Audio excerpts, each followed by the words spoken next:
Welcome back to the Magical Cottage. By now you should have cleansed your personal space and set up some magical protection around your home and yourself. If you haven't watched the first two videos, be sure to go back and view those so that you will be ready now to start doing some spell work. Now, I have written a detailed blog on this process, the one that I use to cast spells. And you can find that blog on my WordPress blog at www.themagicalcottage.com. And I'll post a link to that blog spot below this video in the description area. Now, I think that that site would be useful to you in another way, because on my blog site, I also have a page for useful information and correspondences. And you're going to be using correspondences in your spell work. And so this is a page that you can go to. Feel free to copy any of the information on that page and paste them into your own Word documents. And there's also a spell worksheet on there that you might like to use. And you can change it up however you want. You can change the font and decorate it if you want to have it for your Book of Shadows. And so take a look at that. Go on over there. There's going to be more detail in that blog post than what I'm going to tell you today. I'm going to do a brief overview of how to cast a spell. Also, at the end of this video, near the end, I'm going to show you how I do some teapot magic. So stay tuned for that after I finish with my description. Okay? So I want to talk to you first about something called the Witch's Pyramid. And it's on that page I mentioned. And it looks like this. It's a pyramid. And there's a word at every corner and at the top of the pyramid. And the words are to know, to dare, to will, to be silent, and to go. Now, this is something that's been used for years and years in magical work. And it's on my blog site, so you'll be able to take a look at it there. And I'm going to be going over all these different words and how they apply to spell work. Now, you can find lots of different blog posts and even some really good videos on YouTube talking about the Witch's Pyramid, how it applies to your magical path and your lifestyle, but I also use it in spell work. So that's how it's different. I encourage you to do a lot of research on the Witch's Pyramid because it's a wonderful, wonderful resource for you to use. Sometimes people take those same words that are in the Witch's Pyramid and they apply them to the pentagram or the pinnacle. And down here we have to know relating to air, then to dare relating to water, and to will relating to fire, and to be silent relates to earth, and to go to spirit. So there's another way that that has been adapted in neo-paganism. Okay, so that's the formula I'm going to be using in the spell work. I know so far it's kind of confusing, but I think you're going to get it in a minute. Okay, I want to mention too that there's a book that I've used for years, and there are tons and tons of correspondences in this book and lots of other really good witchy information. It's called The Solitary Witch by Silver Ravenwolf. And it's just chock full of information. It looks like a lot. You can see I've used it a lot. I've got a lot of markers in there, pages that I refer to, but if you want a really good source for correspondences, how to, and all that, then I would check out this book, Silver Ravenwolf. Okay, here is my spell sheet. I know it's tiny, you can't see it, but I'm going to go over it. And I'm going to talk about the different parts of the witch's pyramid and how I come up with a spell and how I perform a spell. Okay, so let's take a look at that pyramid again.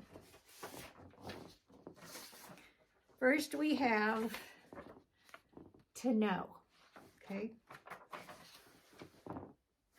This entails all the knowledge that you need to acquire in order to be good at formulating and casting a spell. So it includes knowing if you should do a spell. Let's think about that. Should I do a spell, or should I let things just follow their natural course? Okay, if you feel you need to do a spell, ask yourself, is this spell for me, or is this spell for somebody else?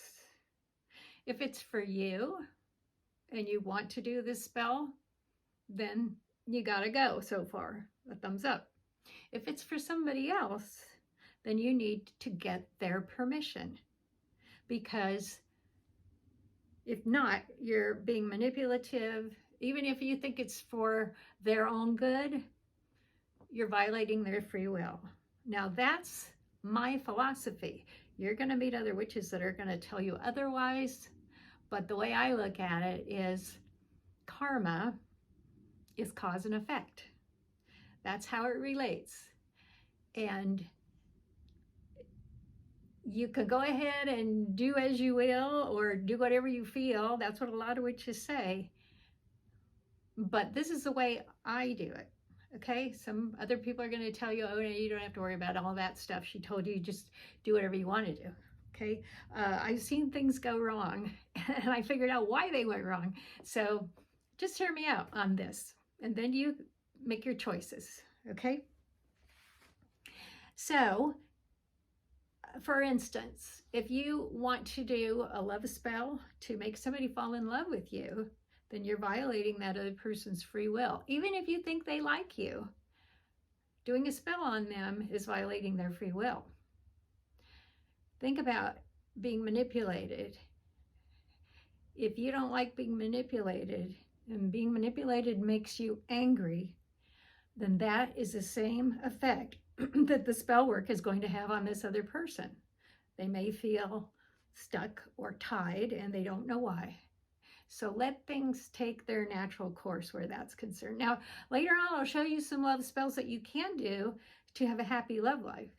But doing a spell on another person that way, in my book, don't do it, okay? Timing is very important too.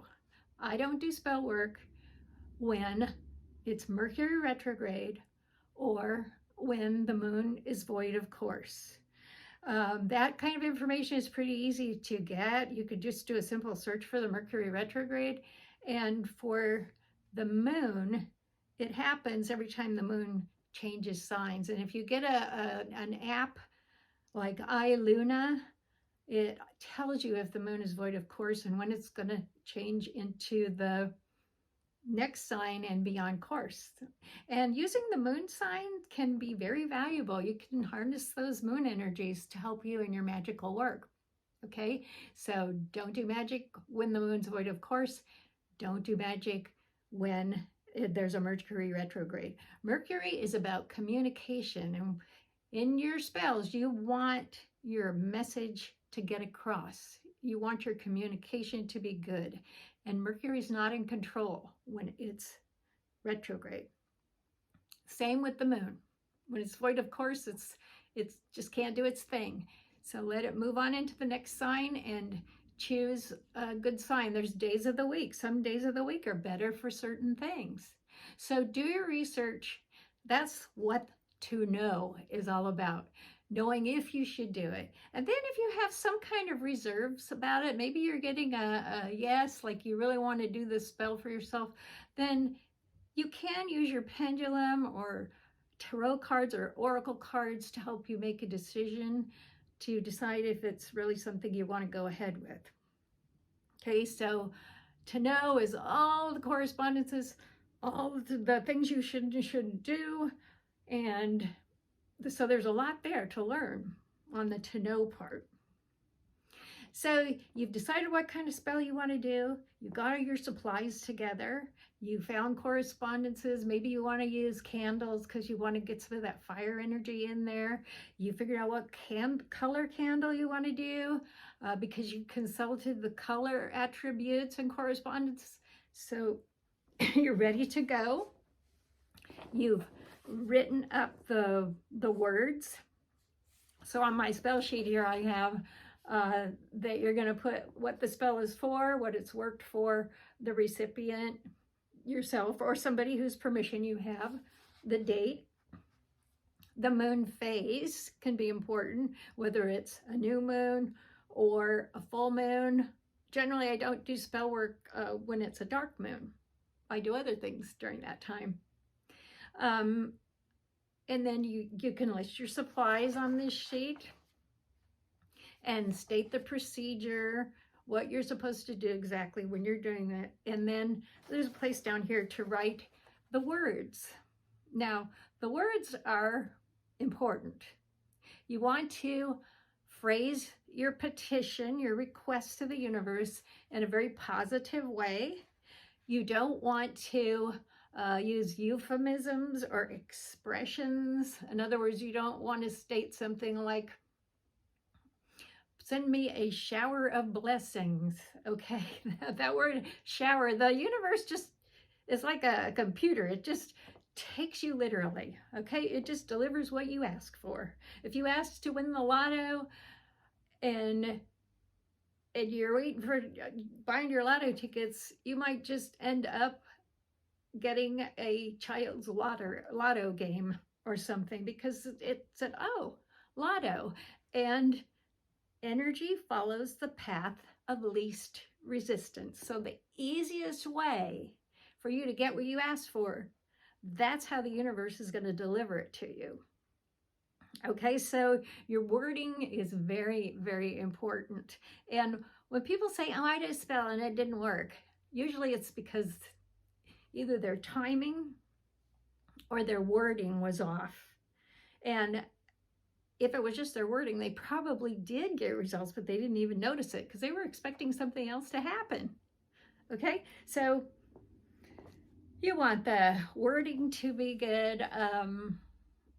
It's good to state it in the present tense as if you already have it. Think about manifesting. If you're into the whole idea of manifesting and creating vision boards and things like that, it's in the present tense. I have it now, okay? Or this person has it now. We're receiving it, okay? And then there is a space down here too for recording your results. If the spell was successful, you might want to use it in the future. And writing your own spells is great. It's fine to take a spell that someone else has created, but look it over. See if there's a way you want to tweak it. Maybe you got it off the internet or maybe you got it from a book. See if there's a way you want to change it. And then just really watch your wording. One thing I want to mention is that a lot of the time people ask for abundance. And abundance doesn't necessarily mean money. It means a whole lot of something. Okay? So use your imagination. If you just ask for abundance, you could get an abundance of ants crawling all over your sink in the morning or whatever it is. You got to be specific. If you want a lot of money, ask for financial prosperity. That's another thing with your wording that's so important. Okay, so there's more on my blog post, so go back and read over that too. So you can see how you got to be careful if you really want this to work for you. Be careful about what you do. Okay, so you've got all this set, you got a plan. That's to know. It's coming up with the plan, coming up with the procedure. And now you're going to get up off the couch when the timing's right, and you're going to go to the point on the pyramid that says to dare. Okay, so we're going to do the spell. You're going to carry out your procedure. You're going to light your candle, put the herbs on, whatever it was. Make sure that you have cast a circle of protection around you. And I have a video on my blog, on my YouTube channel here, on how to cast a circle. And in the last video on protection, I talked about shielding yourself. So you can choose which procedure you want to do. You can call in any help you want, any kind of a guide or angel or ancestor that you might work with, and ask for them to help you with the spell. And so you've got your circle or your shield up. And remember, it's not just for protection, it's to help you focus the energy, all right? So we're going through the procedure. We've got everything all nice and cleansed. We're good to go. And we're carrying out the spell. Whatever it is that you're supposed to be doing in the spell, you go ahead and do it in your circle of sacred space. Now you come to the part for will on the pyramid, which is right there, will. That's the next step. And that's all about your intent. You're going to focus your intent and you're going to generate or raise some energy. And there's lots of different ways that you can raise energy. But let's just say you've got your spell here in front of you and you're working on it. Now you're ready to really focus that intention. Now, there's different ways of, as I just said, of raising energy. You can move. Some people like to dance around their circle, make sound. Some people chant Om and create a lot of energy, and then they'll release that spell once they've got the intention going. But another way that you can do it is by creating an energy ball. And to do that, take your hands and put them together, excuse me, and create some friction there. And here you've got your spell, whatever it is that you're working on, below your hands. And then once you've got a lot of friction going there, you're going to take your hands and start feeling that energy between your hands. And keep that energy growing until you get a ball, okay?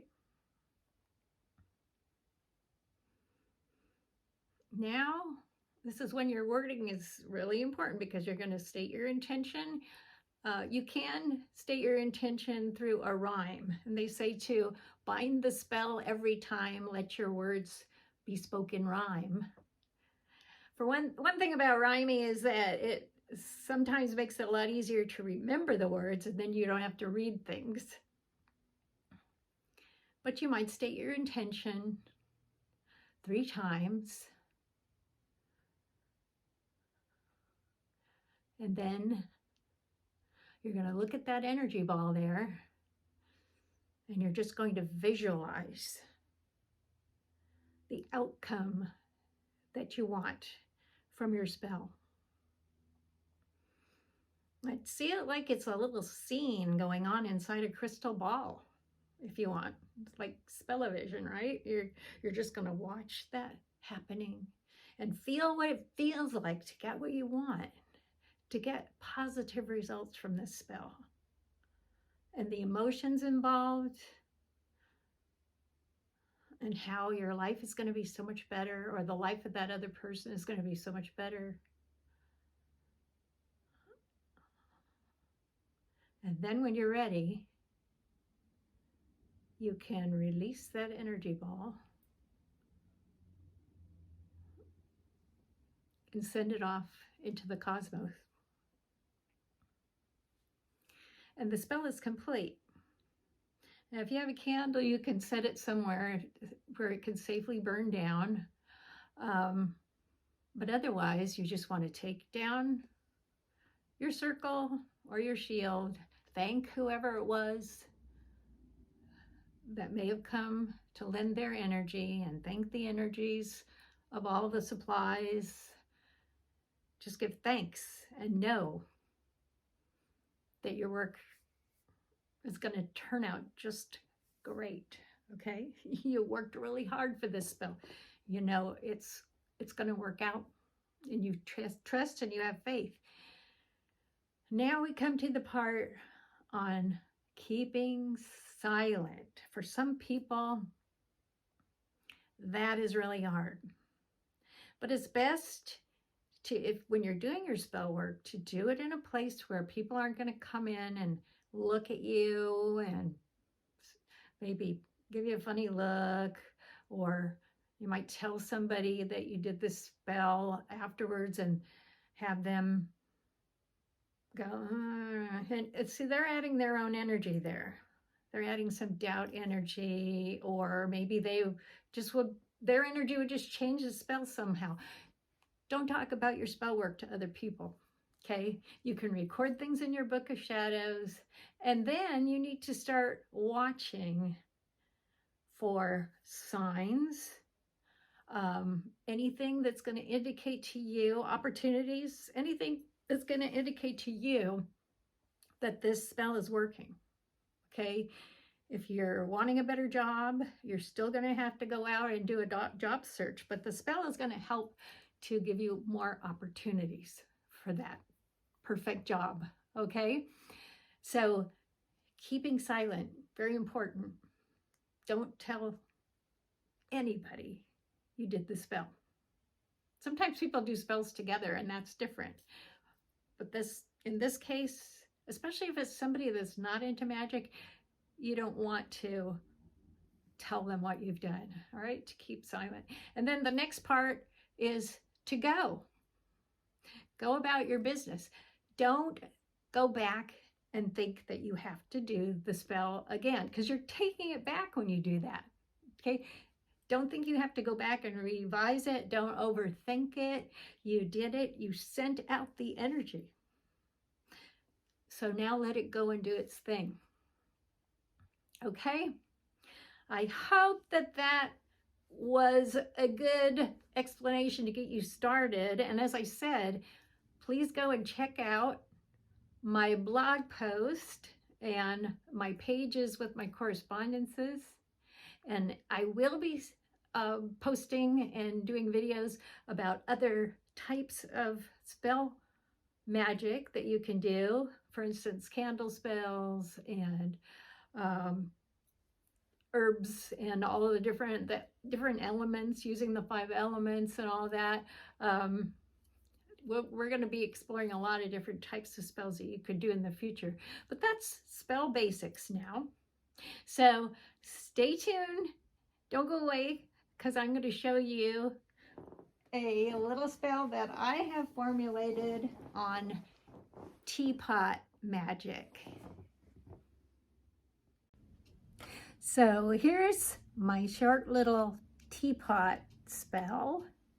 Now, just because it's short and I have a minimum of supplies doesn't mean that it can't be powerful. So, as they say, it's about your intent or your intention. So, doing your spell with intent or intention is going to make a huge difference. So, let's say that I want to do a spell for healing. My Aunt Tilly has the stomach flu and has been feeling very nauseated, and I asked her if she would like me to send her some healing energy, and she said that would be great. And so it's a Monday, which is a great day for healing.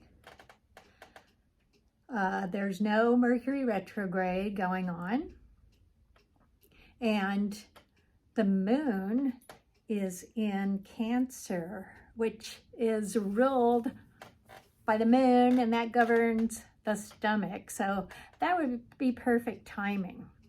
This is just an example though, so that would be great timing. If you couldn't do the spell on a Monday for healing, Sunday's good because it's about blessings. So you can usually work it to where either the moon sign or something will be helpful in lending its energy to what it is you want to accomplish. So I have a teapot and a teacup.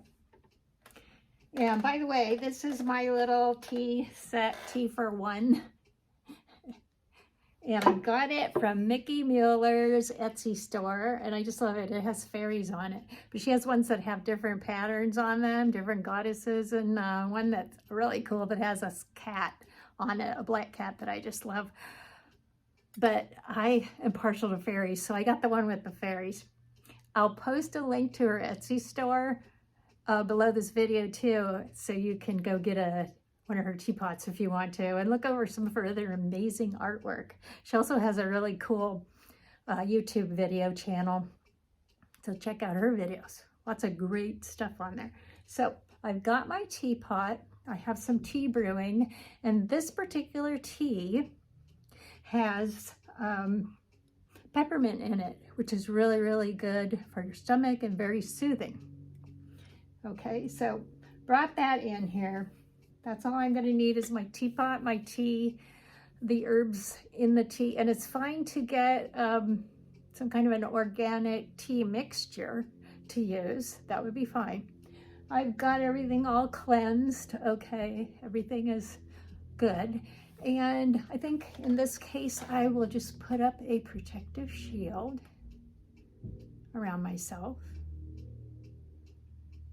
And I will call on my healing guides and my angel to help me out with this healing spell. So mote it be.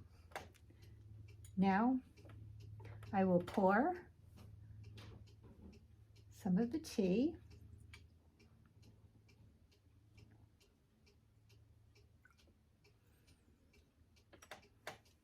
And I'll take a sip. Oh, first I'm going to smell that wonderful peppermint though. I'm experiencing the peppermint, okay? I'm taking that into myself and feeling it and letting it mix with my energy.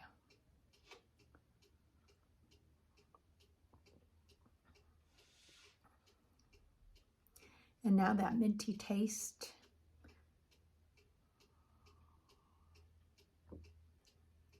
And I feel it going down to my stomach. And it's so soothing. Really wonderful, wonderful soothing tea. And so now,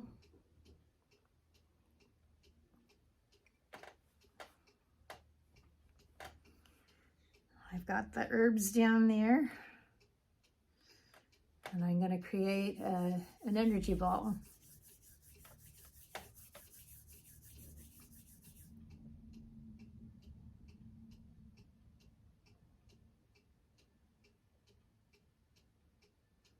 And I'm picturing my Aunt Tilly in this energy ball. I see her smiling. She's so relieved.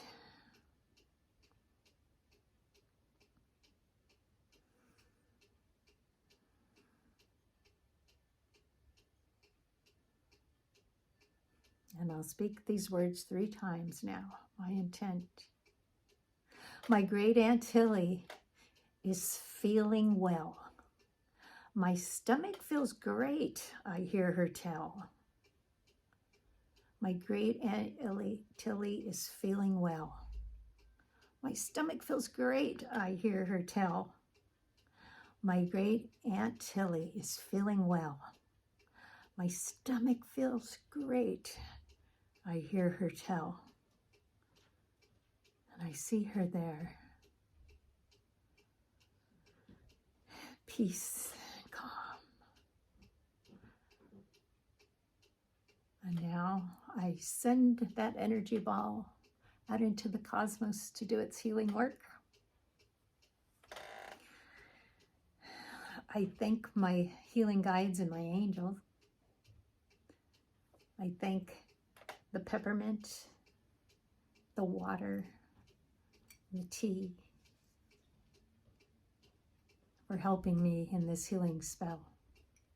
And now I take down my energy shield. So I just went through the to know, was gathering my teapot and my tea. And you know what's great about the teapot spell is that you have your 5 elements here going. You've got earth for the teapot. You've got water, of course, to make the tea. Also, the herbs are from earth. You've got fire to heat up the water and the warmth of the boiling water. And you've got air for that wonderful aroma that you inhale. So you've got all 5 elements there. And then, of course, the spirit is always there. It's when you're generating that energy and sending it out into the cosmos. Okay, so teapot spell. You can vary these spells for different purposes too. If you want to do other teapot spells, you can use